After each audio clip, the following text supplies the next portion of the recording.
do? What'd you do?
So I'm trying to get all the 6x6s put in and everything leveled the best way I can. I'm no professional. I'm a jack of all trades and a master of none. I've got these Simpson strong tie brackets, and the strong tie brackets I'm going to use. So when I take the 2x12s, I'm going to sit the 2x12s on top of it, and the strong tie brackets will hold those in. On top of, I've got a strong tie bracket that will go here. I've got one on the inside, and I've also got Simpson like angled 90-degree angle brackets that I'm gonna put at each corner to get it all tied in the way it needs to be tied in.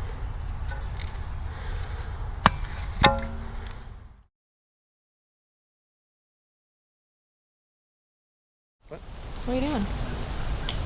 I'm creating girders. So a girder is when you take two boards, in this case I'm using 2x12. You take two boards and you sister them together, and that creates basically it's going to be a strong floor joist. So I'm going to have girders on the outsides and in the middle, and then I'm going to take and run 2x12s. That's what these are, but I'm going to take every 16 inches or so, every 16 inches I'm going to run 2x12s to create the actual like floor joists that go throughout the length of the tiny house. So right now I'm building the girders, all three all the way across. So start at the front. When I get finished with this, I'll go. I've got 16 footers that I'm overlapping and screwing together, and then I've got the other 2x12s I'm gonna put in, and then I'm gonna piece it. And on the very front, I'm gonna put in a third 2x12 just to give it more strength at the very front door, because I feel like it. So, and all of this, it's all plumbed out, it's all level. I took in we put in the piers are 2 foot wide by 3 to 4 feet deep, and then we put wire and rebar inside of that, and then poured the concrete in it. And then we took what you call wet set brackets or sturdy brackets. We took the sturdy brackets and stuck them down in the concrete, and they're not all level. Each bracket and pier is different elevations, but the length of the 6x6s that I was able to put inside the sturdy brackets, those are different heights in order to be able to get it to a level all the way across. So this is 30 foot long by 24 deep, and I got it set to where the 6x6s are directly in the middle. So we'll say 12 foot in the middle, and then 12 foot to the other side. And then I'll be able to take the 12 foot 2x12s, and I'll put those in with the floor joist. There's some what they call Simpson brackets. I'll put the brackets on there and set them in and lock them down. So like I said, every 16 inches there will be a floor joist. And then once all this is done, I'll get this inspected, and then I've got the flooring. It's like a 3/4 inch sheet of plywood, but it's not quite plywood. It's tongue and groove. It's actually made specifically for subfloor, and I will put that on top of all of the floor joists and get all of that tongue and groove, all of that put together like a puzzle, and that will create the entire subfloor for the building to go on top of. So, and we bought we've got a 24 by 30 metal building similar to the barndo that we have, that is going to be brought in and assembled directly on top of the this Crawlspace subfloor, and that'll be about 4 weeks. I got 4 weeks to get this done, but I'm pretty sure I'll have this done in about a week or so. And then in 4 weeks they'll come and we'll put up the metal building itself on top, and then from there I'll start doing all the framing and everything on the inside.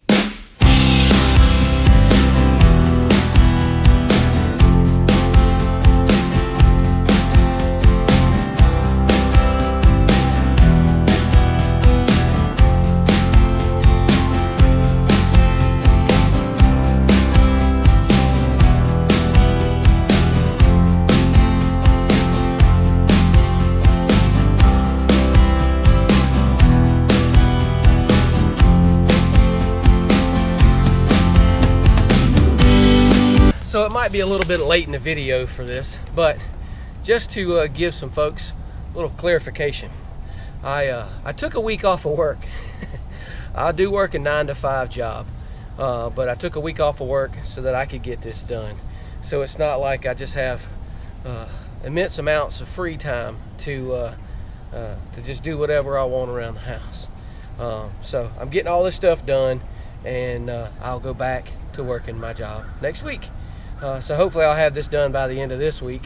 I have a little bit of time to get it done, but I want to try to get it knocked out as quick as possible. Second thing, I'm not a professional builder. The knowledge that I have doing this has just come over time. I've learned it from family members. I've learned it from friends. Whether I was younger and watching my dad do certain things, my parents' neighbors, but I also have a really good buddy who I've learned a ton from, doing projects like this over at his place, whether it's subfloors or whether it's framing out a house, electrical, plumbing, all kind of stuff. So I think I've said it before, I'm sort of a jack of all trades and a master of none.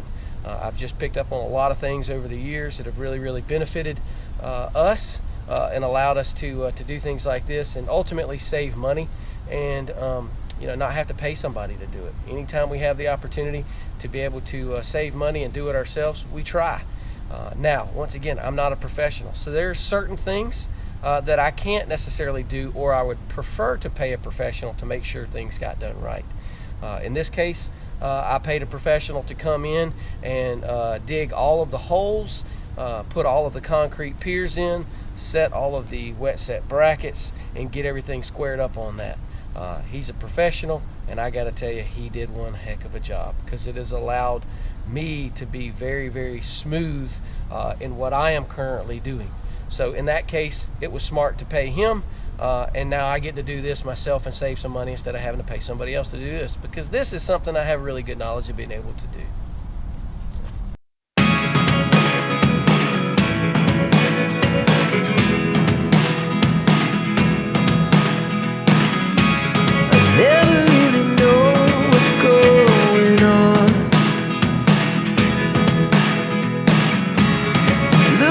Sometimes like all you want to do is run. Hear me out,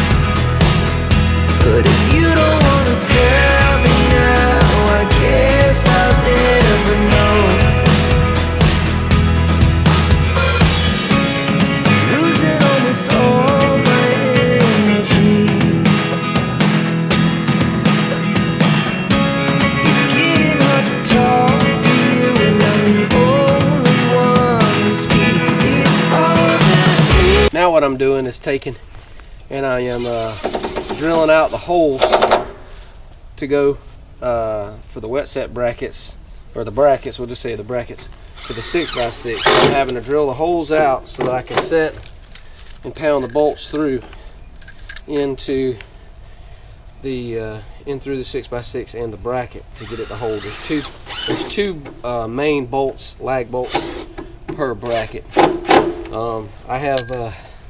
I get it drilled out, get sort of wallered out a little bit, and I got a dummy bolt that I'll take and I throw through it and get it hammered through, and I beat it, run it a couple times, that way I don't mess up the good bolts. I don't want to mess up, gnarl up the ends of the good bolts to when you can't thread the nut onto it.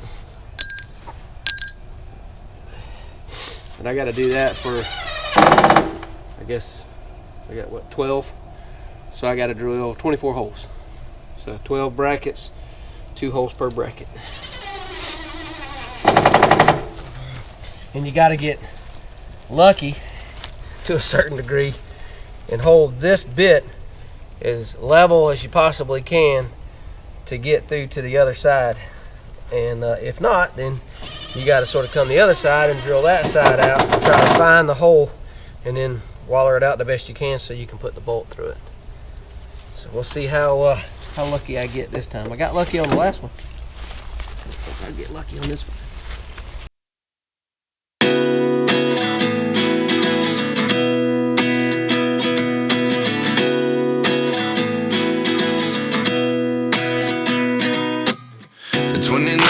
Find myself wondering what did happen to the last 10. I ran away with my life, fast forward, never turn back again.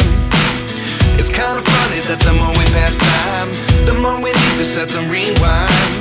And 19 was the year I had to leave you, but now I'm seeing all the signs. Is this really happening? I can't believe it's true. I'm just as surprised as you. Is this really happening? I can't be too sure, but one day I'll be yours again. Oh no! What'd you do? The bit just broke off in it. Oh my gosh. That's great. How did that even happen? Well, I can get the bit out, but now I gotta go buy another bit. It's too much friction, I guess. There you go. That sucks. Time to go to Home Depot.